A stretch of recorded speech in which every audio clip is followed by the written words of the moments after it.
सौभाग्यशाली तोता। बहुत समय पहले की बात है। एक छोटे से गांव के पास एक सुंदर जंगल था। उस जंगल में तरह तरह के पक्षी और जानवर रहते थे।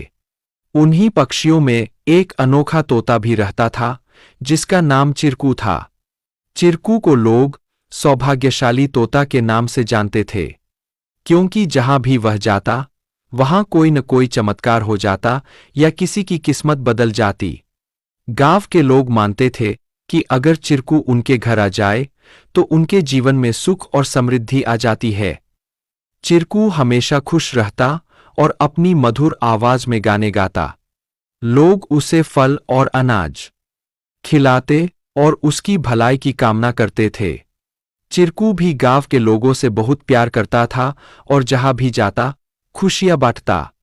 एक दिन गांव में एक गरीब किसान, जिसका नाम रघु था, बहुत परेशान था।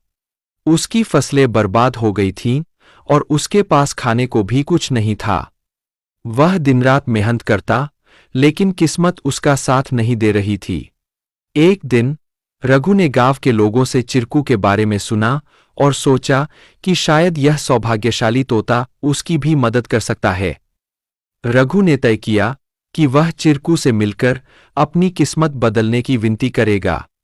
अगले दिन वह जंगल की ओर चल पड़ा और चिरकू को खोजने लगा। बहुत ढूंढने के बाद उसे चिरकू एक पेड़ की डाल पर बैठे हुए मिला। रघु ने बड़े ही आदर के साथ कहा। चिरकू ने रघु की बातें ध्यान से सुनी और उसकी आंखों में दया उमड़ आई। चिरकू ने अपनी चोंच में एक छोटी सी चमकती हुई पत्ती उठाई और रघु को देते हुए कहा, यह जादुई पत्ती है। इसे अपनी जेब में रख लो और जब तुम अपने खेत में काम करने जाओ तो यह पत्ती तुम्हारी किस्मत बदल देगी। रघु ने धन्यवाद कहा और वह पत्ती लेकर अपने घर लौट आया। अगले दिन वह अपने खेत में काम करने के लिए गया। जैसे ही उसने खेत में जुताई शुरू की, अचानक से बारिश होने लगी। उसकी सूखी जमीन हरी भरी हो गई और थोड़े ही समय में उसकी फसलें लहलहा उठीं। रघु की मेहनत सफल हुई और उसकी किस्मत सच में बदल गई। अब रघु के पास भरपूर अनाज था और वह फिर से खुशहाल जीवन जीने लगा। उसने गांव के लोगों को चिरकू की बुद्धिमानी और उसके द्वारा दी गई जादुई पत्ती के बारे में बताया।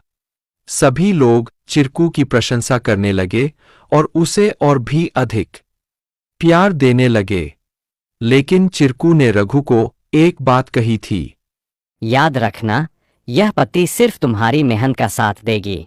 अगर तुम मेहनत करना छोड़ दोगे तो यह भी अपना जादू खो देगी।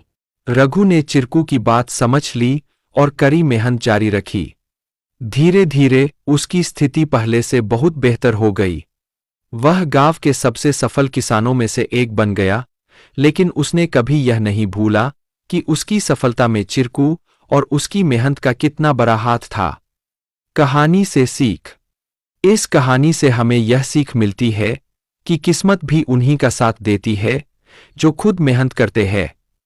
सौभाग्य और अवसर तभी काम आते हैं जब हम अपने प्रयासों से उन्हें सही दिशा देते हैं।